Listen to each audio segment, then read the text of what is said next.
Have you ever witnessed an HOA president slow dancing with a skeleton at 2 o'clock in the morning, right there in the middle of the street? Because my entire neighborhood has. For 4 straight years, she took my Halloween decorations. Every single year, right off my property, always in the dead of night. And every morning after, she'd greet me with that same calm smile, like nothing had ever happened. That's the story in its simplest form. 3 sentences. But the 5th, Halloween, that's the one you're really here for. Because in year 5, she didn't just step onto my yard and take something. That year, she walked straight into something I had built. She ended up standing in the middle of the street at 2 o'clock in the morning, gripping a screaming skeleton. She couldn't let go for 19 straight minutes, while half the neighborhood watched from their windows, phones raised, recording everything. I'm going to explain exactly how it all unfolded, but I have to take you back to year 1, because if you skip year 1, you won't feel year 4 the way I did. And if you don't feel year 4 the way I felt it, you won't understand why I shot straight up in bed one Thursday night at 2 a.m. with the clearest head I'd had in years.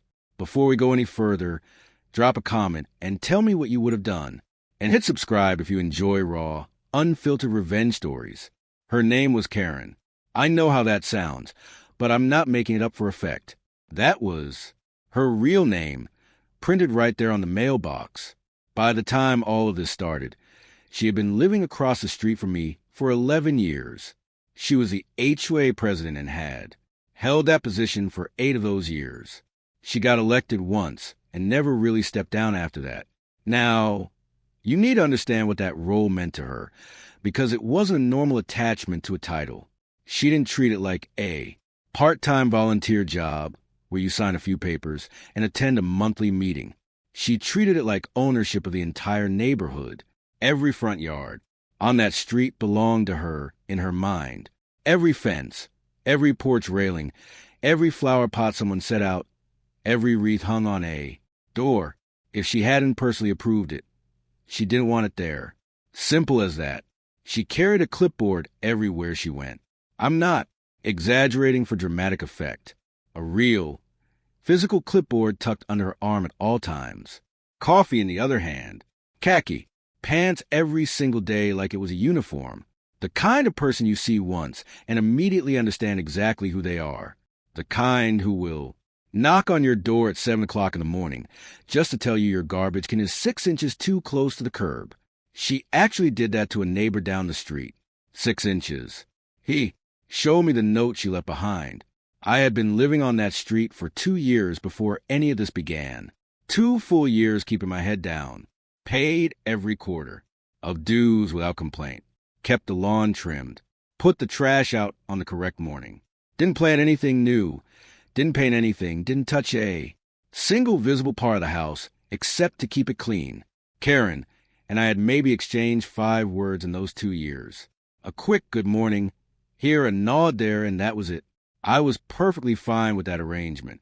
Some people, you only have to look at once to understand that staying out of their orbit is the smartest move. She was exactly that type. Too much energy focused in one direction.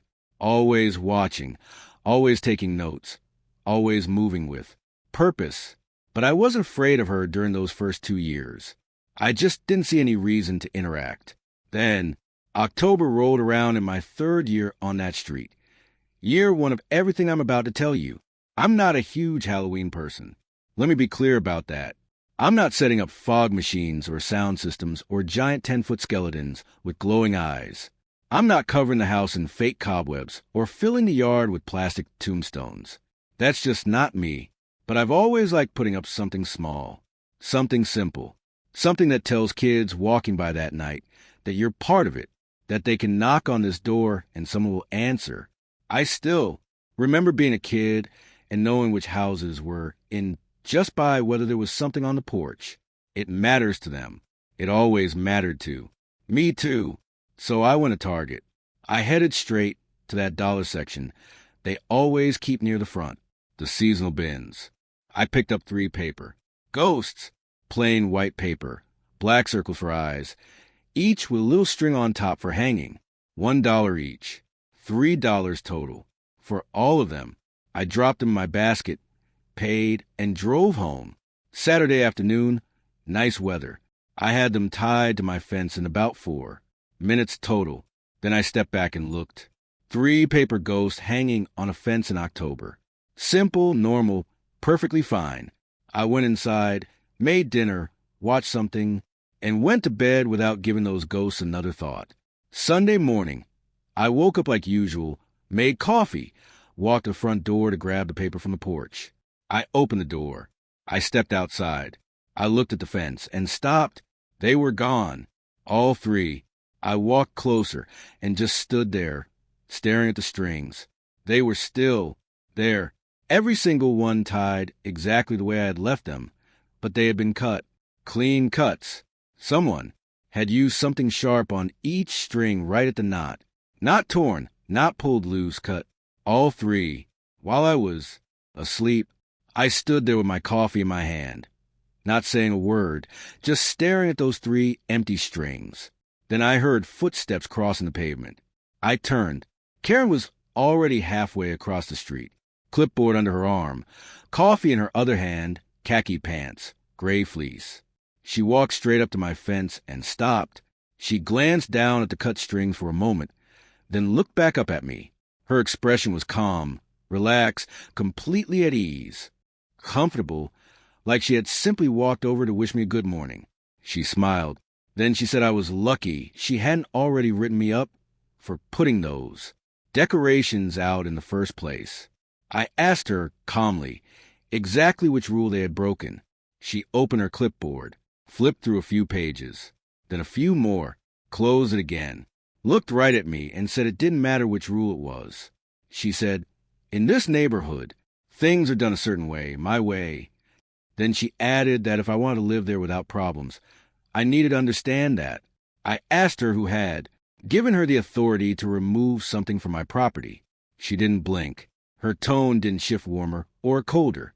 She just looked at me the same steady way she had since stepping into my yard, like I'd asked something obvious, and she was patient enough to spell it out.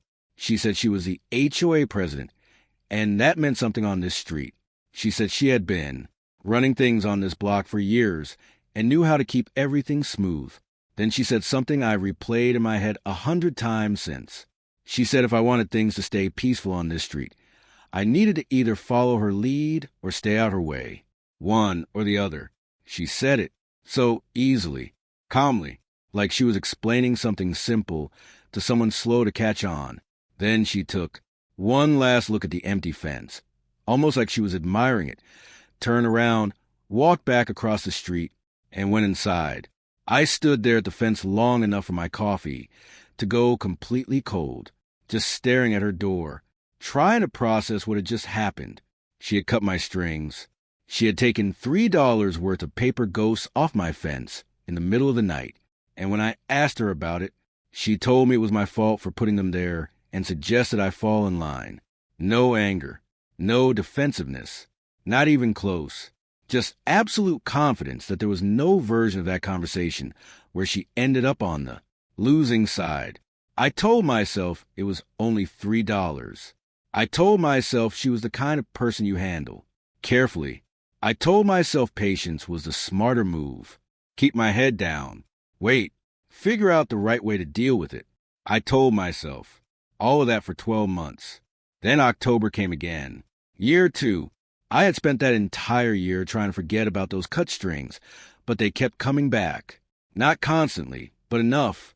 Late at night, sitting in my car before going somewhere, it would surface again. Just this low, unfinished feeling, sitting in the back of my mind.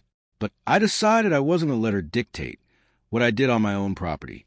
I had every right to decorate for Halloween. Paper ghosts were too easy to remove. This time I wanted something more personal. Something I actually put effort into. Something that meant something. I drove out to a farm stand down the road and picked out 4 solid pumpkins myself. Took my time choosing them. Got home that Saturday, spread newspaper across the porch, and carved. All 4. I hadn't carved a pumpkin in at least 15 years, maybe more. The first one got a bat. The second a crescent moon. The third a classic face. The fourth one I spent extra time on, and it turned out better than I expected. A crooked, almost eerie face. Something about it looked almost alive. I placed tea lights inside each one and lined them along the edge of my driveway just as the sun was going down, all four glowing, flickering slightly in the evening air. I stepped back and looked at them, and I felt something I hadn't felt in a long time. Something quiet and satisfying, like I had made something with my own hands that was mine. I went inside in a good mood. Slept easily that night. The next morning, I opened the front door and looked out at the driveway. Every single one was destroyed. Not tipped over. Not cracked. Not nudged aside by an animal. Destroyed. Completely. Each pumpkin had been smashed with something heavy until it collapsed entirely.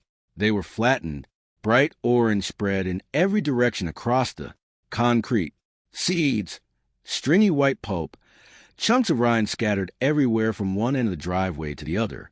Someone had stood there and struck. Each one over and over until nothing remained standing, then moved on to the next, then the next, then the last. I stood in the doorway for a long time just looking at it, not moving, not speaking, just staring. Then I went back inside, made coffee, sat at the kitchen table, and tried to think about it clearly. About an hour later, I looked out the window and saw Karen walking past with her nephew. I need to describe him carefully, because later that morning, Karen stood on the sidewalk in front of my house and called him a little boy. So I want you to picture exactly what I saw. He was around 6 feet tall, broad-shouldered, the kind of build that stands out immediately. He walked like the ground beneath him had always belonged to him. Slow, deliberate steps, like the word no, had never once been applied to him in a way that stuck. He was 24. I confirmed that later. But even just looking at him that morning, it was obvious he was a grown man. He was swinging something loosely at his side as he walked. Thin, long, you can guess what it was. I stepped out onto the porch and said I wanted to talk about my pumpkins. Karen stopped. She looked at the mess on my driveway, then at him, then back at me. She said he was just a little boy, said boys will be boys. That kid sometimes get carried away, and it didn't mean anything. I told her he was clearly in his 20s, and I could see his face perfectly from where I stood. Her nephew looked at me the entire time with the same expression you'd have watching a cloud drift past. No concern, no reaction, like I was just something happening nearby that had nothing to do with him. Karen leaned casually against my fence post, relaxed, not in any hurry to leave, like she had all the time in the world and was just waiting for me to finish talking. She said she didn't know what I expected her to say. Then she told me I should go back inside before she filed a harassment violation against me. After that, she pushed off the fence post and kept walking. Her nephew held eye contact with me for one more second, one long second, making sure I understood exactly what it meant. Then he turned and followed her. I watched them until they disappeared around the corner. Over the next few days, I tried to find out if anyone on the street had seen or heard anything. I went door to door quietly, carefully, asking as casually as I could. Nobody would really meet my eyes. I could see it written across every face. They knew, of course they knew, you don't miss something like that happening in the middle of the night. But every single one of them looked down and said they hadn't seen anything. One woman looked genuinely sorry. But sorry isn't the same as willing. That was the week I understood the true shape of the situation. Karen's control on that street wasn't just about the clipboard or the HOA rules. It was the people themselves. 11 years in that role had trained everyone to stay quiet, stay out of it, keep their heads down, look at a driveway covered in smashed pumpkins, and say they hadn't noticed a thing. I let the entire winter pass. Told myself year 3 would be different. Told myself I'd figure out the right move. October came again. Year 3. This time I went as small as possible. I wasn't giving her anything obvious. Nothing she could point to and argue about. I found a small inflatable ghost online. 2 feet tall when inflated, maybe a little more. $8. No lights, no sounds. No motor, just a simple, quiet inflatable you filled yourself. I tied it to the railing at the bottom of my front steps. Not the fence, not the curb, my steps, my railing on my own property. I stepped back and thought it through. I couldn't find a single thing wrong with it. There wasn't a rule anywhere that could cover a 2-foot inflatable ghost tied to a private railing. I was sure of it. That night, for the first time that October, I went to bed feeling like I had finally made a move she couldn't touch. I woke up, walked to the front door, opened it. The ghost was gone. The string still tied in place. The ghost itself gone. But something else had appeared. Pinned to my front gate was a piece of paper. An official-looking notice with bold print. Across the top, $150 fine. Unapproved decorations. I read it once. Then again. Then a third time. Standing. In the cold on my own porch at 8 in the morning. Coffee still in my hand. $150 for an $8 inflatable ghost on my own railing, on my own property. I told myself there was a process for this, a proper one. I was going to follow it the right way. I found out when the next HOA meeting was. I showed up on time, sat through the entire thing. When it was my turn, I stood, held up the receipt. $8. I explained exactly where the decoration had been placed. I made it clear it was on my private property. Calm, direct. The entire time I spoke, I kept my eyes on Karen. She watched me, didn't write anything down, didn't look at the receipt, didn't even glance at the other board members. Just watched me with that same steady expression. Patient, still, like she was waiting for something to pass. When I finished and sat down, she looked at me for a moment, then said 4 words. Rules are rules. They voted 5-0. Not a second of hesitation. Not a pause from a single person on that board. I paid the fine. $150. I drove home, sat down in my living room, stayed there for a long time without turning anything on, just sitting in silence, trying to count how many moves I had left. The quiet, the reasonable, talk-it-out approach, gone. The official, by-the-book process, gone. 5-0. Every door I had tried to open was locked from the other side. She had the neighbors. She had the board. She had 11 years of loyalty all pointed in her direction. None of that was going to change. That winter, I paid the fine and stayed still. October came again. Year 4. I made a decision. No decorations. Nothing at all. If there was nothing to take, there was nothing for her to enjoy. That was my entire strategy. Remove the target, force her satisfaction somewhere else. I left everything blank. Porch, fence, driveway, railing, every inch of it completely empty. I told myself that counted as a win. I told myself I was being smart, choosing the one move she couldn't take from me. Second week of October, I was walking back from the mailbox that morning. Karen was passing by my house on the sidewalk. She slowed as she went. Her eyes moved across my empty porch, my bare fence, my untouched driveway, every single empty inch in front of my house. She took her time looking, then turned to me. She smiled. Not small, not polite, not quick. The kind of smile someone gives when they've just received confirmation of exactly what they already knew would happen. She said something. I'll be honest, I don't want to give it much space here, because it doesn't deserve it. Something about how things were peaceful now, about how much smoother everything ran when people cooperated, about how this was the natural order of things. She said it slowly, like she was enjoying every word. I watched her face as she spoke. She was genuinely happy. That's the only word that fits. For years of taking things, breaking things, watching me, pushing through a 5-0 board vote, and now here she was standing in front of an empty porch in October, proof that she had won, and she made sure I knew that she knew it. I felt something shift in my chest, something that had been sitting still for a long time, like a weight carefully balanced that suddenly tipped. I started talking, and once I started, I couldn't stop. I yelled at her right there in the street, full volume. For years of everything I had held back came out all at once. Every word I could think of. Every morning I'd woken up thinking about those empty strings on the fence, the smashed pumpkins, the $8 ghost, that HOA notice the 5-0 vote, her nephew and what he carried. Every window I'd looked toward, hoping to see someone, standing behind it, ready to say something. Every piece of it came out in one long, unbroken stretch, 90 seconds straight. She didn't move, didn't step back, didn't raise her voice, didn't say a single word. She just stood there the same way she always had, and let me burn through everything. When I had nothing left, she looked at me for a second. Then she laughed.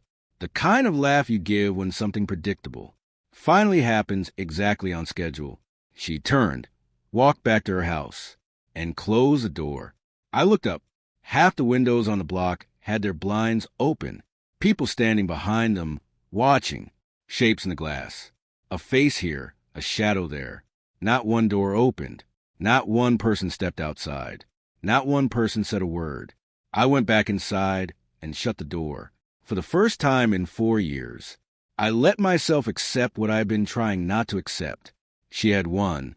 Completely. There wasn't a move I hadn't tried, and she had beaten every one of them. I had stayed quiet. I had been patient. I had been reasonable. I had followed the official system. I had stopped decorating entirely. I had stood in the street and shouted until I had nothing left. Every possible move. All of them. She absorbed every single one and walked away smiling. No one was coming to help. No one on that street was going to say anything. No system was stepping in. There was nothing left. I sat there and accepted it. She had won. That was it. That was everything. For 3 days, I didn't speak to anyone. I went to work, came home, ate, sat on the same couch, stared at the same wall, went to bed. 3 straight days of the exact same routine. The quiet stillness of someone who has finally stopped running toward a door that will never open. Then Thursday night, around 2 o'clock in the morning, I don't know what woke me. I was just lying there in the dark, staring at the ceiling in that way you do when something deep in your mind refuses to let go. Not exactly a thought, more like a feeling, like something unfinished was still sitting there. Then, right around 2 a.m., something shifted. The skeleton. I don't know how to explain where it came from, but it appeared all at once. Not vague, not general. Clear, specific. The skeleton, what to do with it, how to build it, what it would cost, exactly how it would work, exactly what would happen when she crossed that street at 1:40 in the morning during year 5 and reached for something she thought was just like everything she had taken before. I lay there for a full minute, testing it from every angle I could think of, searching for the flaw, the part that wouldn't hold up, the piece that would fail. I couldn't find one. I got up, walked into the kitchen, found a piece of paper and a pen, and sat down at the table. I wrote everything out, every part, every step, every single thing I would need to buy. At the bottom of the page, the total came to $12, maybe 45 minutes of work. I leaned back and looked at what I'd written. For 4 years, she had crossed that street, completely certain she was the only one planning ahead, completely certain that a quiet man who kept walking away had nothing left. No plan, no next move, nothing at all. She had one more Halloween coming, one more night where she would walk across that street in the dark, convinced she already knew exactly how every minute of the next hour would go. She had no idea. I went back to bed, closed my eyes. Year 5 was coming, and for the first time in 4 years, I was ready. I'm going to tell you exactly how I built it, every part, every step, because I want you to understand this wasn't some complex project that took weeks or a garage full of tools. This was a Thursday night idea, built in a single Saturday afternoon, using parts from 2 stores. Anyone watching this right now could recreate exactly what I put together. But before I walk you through the build, I need to tell you about the week leading up to it, because that part matters. What I was watching, what I was paying attention to, and the one detail I confirmed that made me absolutely certain this was going to play out exactly the way I had planned it at that kitchen table at 2 o'clock in the morning. It was the timing. Every year, she came at roughly the same time. Year 1, I hadn't been awake to see it happen. Year 2, same thing. But year 3, after I found the ghost missing in that fine notice attached to my gate, I went back to my camera footage. I had a basic wireless camera mounted on the front corner of the house, one of those cheap setups you install and mostly forget about. I scrolled back through that night until I found her, 1:47 a.m. She crossed the street. She looked both ways, twice, walked straight up to my railing, untied the string herself, folded the ghost neatly in half, tucked it under her arm like a newspaper, and walked back home. The entire thing took under 2 minutes. Calm, efficient, practiced like she'd done it many times before because she had. She was a creature of habit. She did this the same way every time. Same general window, same approach, same quiet confidence that the street was dark, asleep, and belonged to her the way it always had. I made one trip to Walmart on a Thursday evening, went straight to the Halloween section, found the skeleton display, picked out the simplest, flattest box they had, 6 feet tall, standard plastic skeleton, exactly like every other one you'd see on the block. Then I made a second trip to a hardware store the following Saturday morning. 2 standard ratchet straps, the short kind, a spool of 10-pound fishing line, a length of basic, rope. I already had a scrap of plywood in the garage, about the size of a large book, flat, lightweight, nothing special, and I already had 2 empty 2-liter soda bottles in the recycling bin. That was it. That was the entire list. I sat at the kitchen table for about 20 minutes with everything laid out in front of me before I touched anything. I wanted to walk through every step in my head one more time, check it from every angle, make sure there wasn't a single point of failure, no step that would go wrong, because I only had one shot. She came once a year, one night, one window. If anything failed, there wasn't going to be another chance next year. I walked through it, then I walked through it again. I couldn't find a flaw, so I started building. The skeleton itself went together in about 10 minutes. Standard flat pack. Assembly. Nothing complicated. Once it was standing, I removed both arms at the shoulder joints. Clean separation. I set the body aside and worked on the arms. I fed the ratchet straps through each arm, threading them through the hollow plastic from the shoulder down to the wrist. Left the strap ends extending out near the shoulder. The ratchet mechanism sat just inside where the shoulder connected back to the body. From the outside, you couldn't see anything. From more than a couple of feet away, it looked completely normal. I reattached both arms, checked the alignment, and stepped back to look at it from the street. Normal. Completely normal. I ran fishing line from each ratchet's release trigger, feeding it down through a small loop I had created. At the base of the skeleton's spine, a simple wire loop bent through the plastic. The 2 lines met the bottom, and I tied them together into a single line. That line ran down to the pressure plate. The pressure plate was a scrap plywood resting on top of an empty 2-liter bottle. The bottle stood upright on the ground. The plywood sat flat.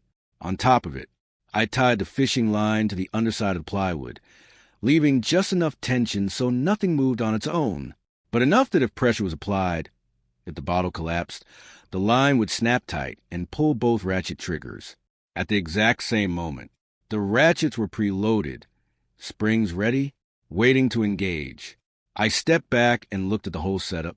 The way it worked was simple. Someone walks up and grabs the skeleton.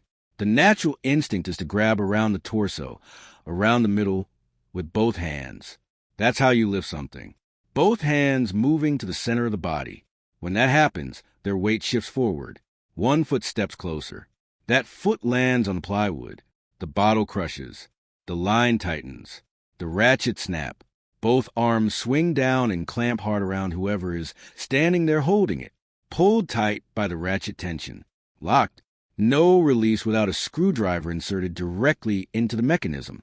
Once those ratchets clicked, there was no slipping out, no pulling free, no backing away. You stay there until someone with the right tool comes and releases both sides manually. That's the only way out. I tested it twice in garage. Both times it snapped shut, and I had to use a screwdriver to free my own arm. There was one more piece I added, The sound, I taped a small wireless speaker inside the skeleton's rib cage, loaded one audio file onto it. The standard skeleton scream you hear on every motion-activated decoration in every store during October. The one you've heard so many times, you stop even noticing it. 20 seconds of screaming, set to loop automatically, volume turned as high as the speaker would allow. I carried it outside and set it up in my yard, exactly 1 inch inside my side of the property line, right where I used to place the pumpkins. I pressed down on the plywood, carefully to make sure the line was properly set. Checked the camera feed on my phone, full frame showing the skeleton, the sidewalk, every angle from across the street. Then I went back inside, letting the quiet settle around me. I sat down on the couch, phone in hand, going over every detail again, searching for any flaw, any reason it wouldn't work. There wasn't one. Dinner passed. A show played on the screen that I barely registered.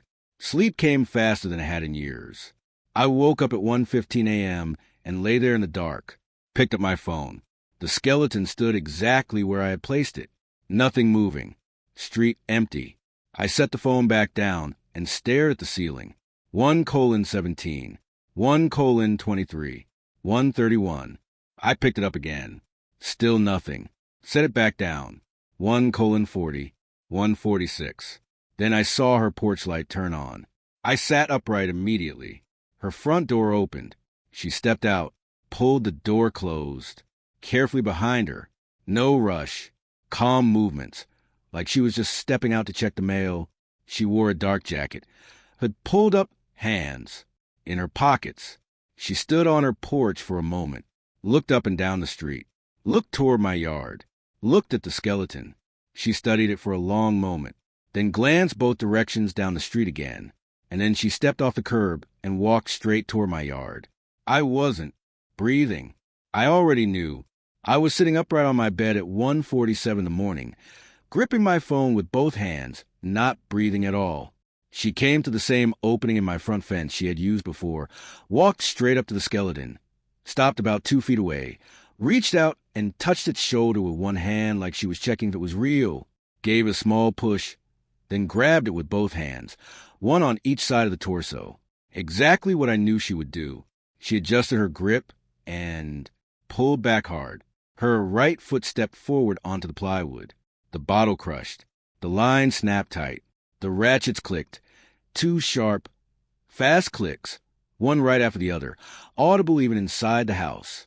The skeleton's arms dropped and locked, and the screaming started. That standard Walmart skeleton scream, blasting at full volume into the street. 20 seconds. Then it looped. Another 20. Then again. She didn't scream right away. She just stood there for 2, maybe 3 seconds, frozen, like her brain couldn't process what had just happened. Then she pulled with both hands. Nothing. Harder. Nothing. She twisted her body. Nothing. Planted her feet and threw her full weight backward. Nothing. The skeleton held. The ratchets held. Then she screamed. Not help yet, just a raw, instinctive sound. What your body does before your mind catches up. Then she started shouting for someone. Her nephew, her neighbors, anyone to come outside. All the while, the skeleton kept screaming beneath her voice, looping over and over, 20 seconds at a time. She pulled, twisted, threw herself in every direction. I didn't go outside. I stayed on my bed, watching to the camera, watching her, not moving. 30 seconds into the chaos. The first window lit up, then another across the street, then more lights flicking on up and down the block, like someone was slowly turning on switches from one end of the street to the other. By the 3-minute mark, 8 houses had lights on. People were standing in their windows. I could see the glow of phone screens in the dark, recording every single one of them, just watching Karen in my front yard, locked inside a screaming skeleton. Not one door opened. Not one person stepped outside. Around the 4-minute mark, she started yelling for the police. Call the police. I want the police. Over and over, her voice going rough. The skeleton was still screaming underneath everything. She had stopped trying to physically pull free. She understood by then that it wasn't going to work, but trying to talk her way out didn't work either. There was nothing to negotiate with. Just her, the skeleton, and neighbors watching safely from behind glass. I sat there on my bed, watching. 7 minutes in, she realized she wasn't getting out on her own. Her voice changed. The high panic tone was gone. Now it was flat, controlled, short phrases. Somebody help me. Call the police. Get out here. Like she was conserving what she had left. 9 minutes in, her nephew came out.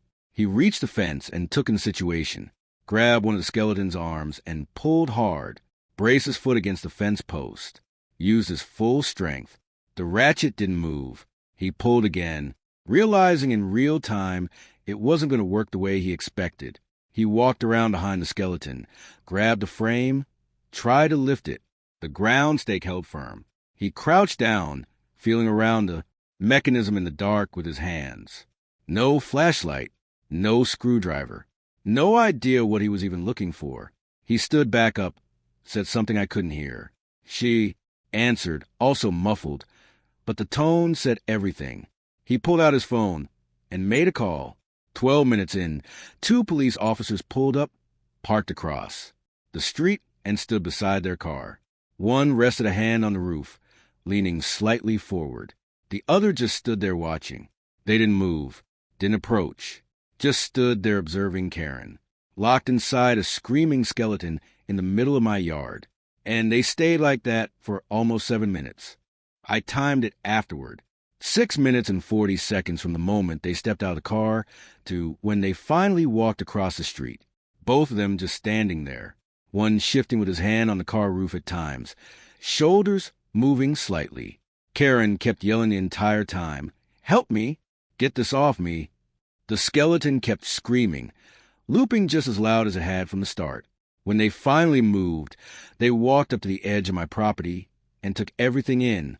One officer shined his flashlight on the ratchet mechanism on the nearest arm, traced the fishing line down to the plywood and the crush bottle. He glanced at his partner. Karen started saying I had assaulted her, claimed I had set a trap to kidnap her, said it was illegal, demanded they arrest me immediately. I opened my front door. Both officers looked at me. Karen looked at me. Her nephew looked at me. I looked back at all of them. I pulled up the camera footage on my phone and handed it to the nearest officer. He watched it, then passed it to his partner. His partner watched it. Karen kept repeating that she wanted out of the skeleton right now and wanted me arrested. The officer handed my phone back and looked at her, said there was no crime. The footage showed her crossing the street, entering my property, and grabbing the decoration. That's what it showed. She started bringing up previous years, other decorations, said I had been harassing her, mentioned the HOA fine, called the skeleton a weapon. The officer said it wasn't a weapon, just a decoration she had tried to remove, and it hadn't allowed itself to be taken. He glanced again at his partner. I watched the partner carefully. He kept looking anywhere except at Karen, at the ground, the sky, his shoes, deliberately, avoiding direct eye contact. Karen insisted she wanted to press charges, said I had done it intentionally. The officer asked me if I wanted to press charges for property damage. I shook my head. He asked why. I said I didn't want to get pulled into anything legal. I wanted her to live with this moment, to feel the same kind of loss I had dealt with for 4 years. One officer muttered something about HOA authority. I nodded. Yes, as HOA president. She could issue fines, but nothing here broke any law. That seemed to settle it. I told the officer I needed a screwdriver. He said, "Go ahead." I went inside, grabbed one from the kitchen counter, and walked back out. Karen was holding the arms, but she wasn't struggling anymore. She stood upright, hood down now, hair flattened, face flushed deep red. I didn't look at her. I focused on the mechanism. The first ratchet released with a turn. The second followed. Instantly, she stepped back 6 feet in a single motion, like she expected something else to happen. I straightened up, screwdriver at my side, not looking at anything in particular. The skeleton had held her for 27 minutes. Karen pointed at me again, repeating to the officers that she wanted me charged. She listed everything: the skeleton, the trap, the intent, the humiliation. Her nephew stood at the edge of the yard, arms crossed, just watching. One officer began writing notes while the other asked Karen for her name, address, and why she had been in my yard at 147 Inn. The morning, she said she had been taking a walk. He wrote it down, looked up, and told her they would file a report and include the camera footage. From what he had seen, nothing on my side was illegal. If she wanted to pursue it further, she could contact the department in the morning. She said she absolutely would, pointed at me one more time, then walked back across the street. Her nephew followed, and the door shut behind them. The officers lingered for a moment.